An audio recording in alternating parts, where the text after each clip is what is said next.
नमस्कार, मु तपस्विनी। प्रिय दर्शक बंधु, पुनर्बार आपण मानकु एही जीवंत आहार कार्यक्रम को स्वागत करे।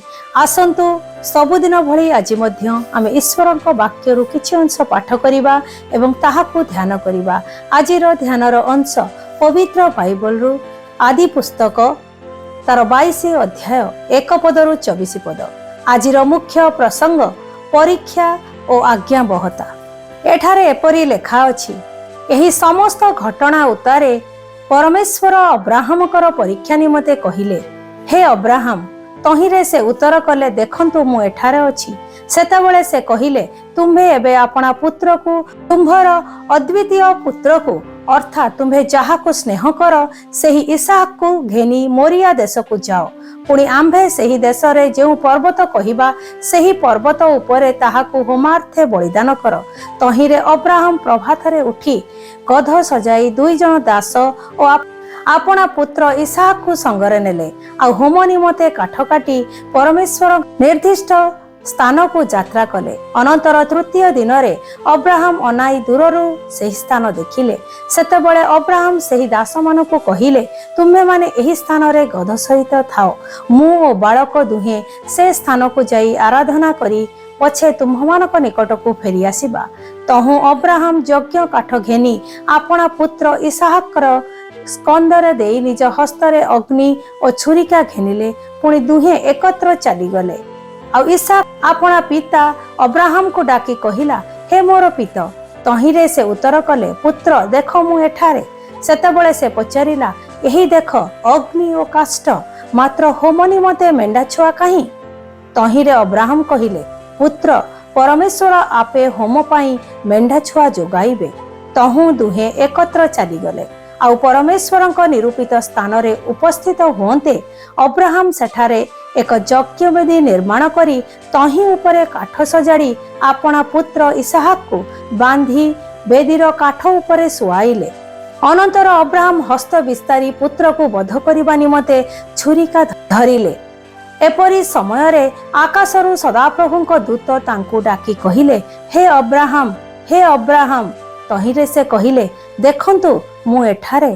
तहिरे से कहिले, तुम्भे सेही बालकर प्रतिकूल रे हस्त विस्तार कर नाही और ताहा प्रति किछि कर नाही, कारण परमेश्वरଙ୍କ प्रति तुम्भर भय अछि।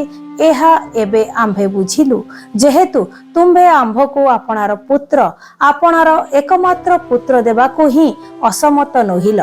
सेतेबेले अब्राहम अनाई आपणा पछ आड़ बुदार लतारे बधशृंग गोटिए मेष देखिले। तहिरे अब्राहम जाई सेही मेष को आनी आपणा पुत्र बदले ताकु होम निमते उत्सर्ग कले।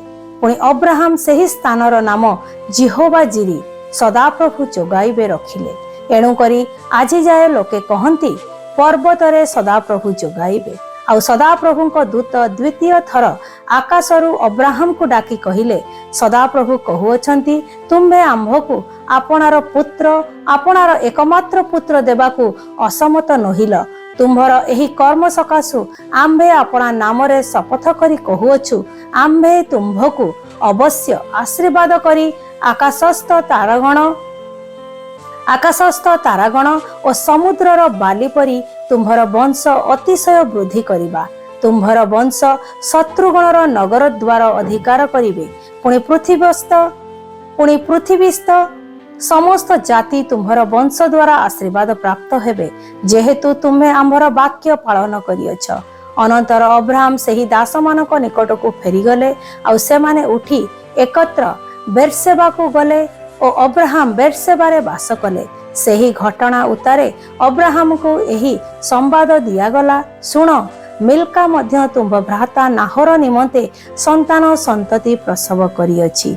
ताहार ज्येष्ठ पुत्र उस और ताहार भ्राता बुस और अरामर पिता कमुएल, पुणी केसद और हसो और पिल्दस और जिदलफ और बथुएल। सेही बथुएल रा कन्या रिबिका। मिल्का एही 8 जन को अब्राहम कर भ्राता नाहर निमते जन्म कला।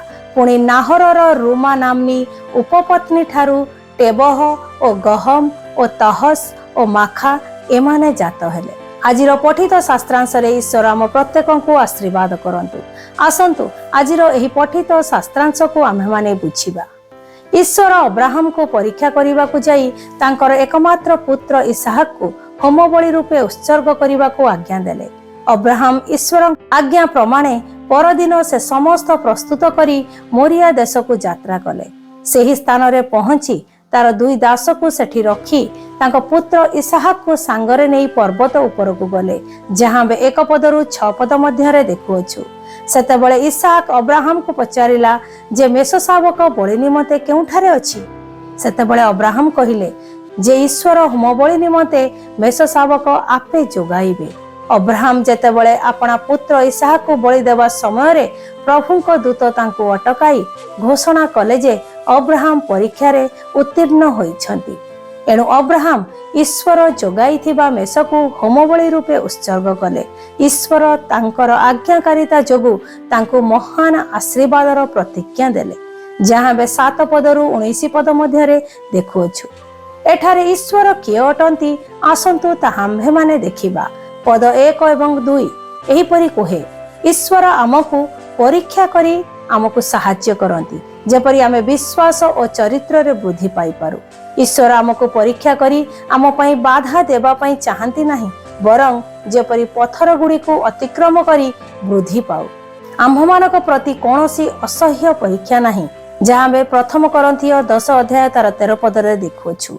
आसु ईश्वरक उपरे भरोसा रखु, आम पई उत्तम अटंती जदि भी आमे विभिन्न परीक्षा को सम्मुखीन हेउछु। आजिर शास्त्रांश रे ईश्वर आम को कौन सिखांती आसंतु ताहा आमे माने शिखिबा एवं अपना अपना जीवन रे ताहाकु प्रयोग करिबा निमते चेष्टा करिबा। 15 रु 18 पद एही परि कुहे, आज्ञाकारिता प्रचुर आशीर्वाद आनी थाए। अब्राहम पई ईश्वर वाक्यर आज्ञाकारी होई समस्त विषय रे आशीर्वादर अधिकारी हेले। समुद्रर बालुका परि तांकर वंश बहुगुण हेबो। तांको वंशधर शत्रु देश अधिकार करिबो। जेतेबेले ईश्वर अब्राहम को आशीर्वाद करुथिले, सेतेबेले से अब्राहम को संपूर्ण आज्ञाकारी को परिप्रकाश करने को जाई समस्त आशीर्वाद प्रदान करथिले, जहाकु आम्भे ईश्वरक अनुग्रह और आज्ञा बहतार एक महान कार्य को प्रकाश करे। आजिर ध्यान रे ईश्वर आम प्रत्येक को आशीर्वाद करंतु। आसंतु आम्भे माने प्रार्थना करिबा। धन्यवाद धन्यवाद प्रभु, तुम्हारी वाक्य निमंते। तुम्हारी वाक्य सत्य और जीवंत अटे। प्रिय प्रभु, जेतेबेले आम जीवन रे कोनोसी परीक्षा आसी थाए, सही समय रे तुमर वाक्यर आज्ञाकारी हेबा पई, तुम पछरे चलिबा पई आममानकु अनुग्रह प्रदान कर। प्रभु यीशु ख्रीष्टଙ୍କ मधुर नाम रे एही प्रार्थना मागुअछि। आमेन।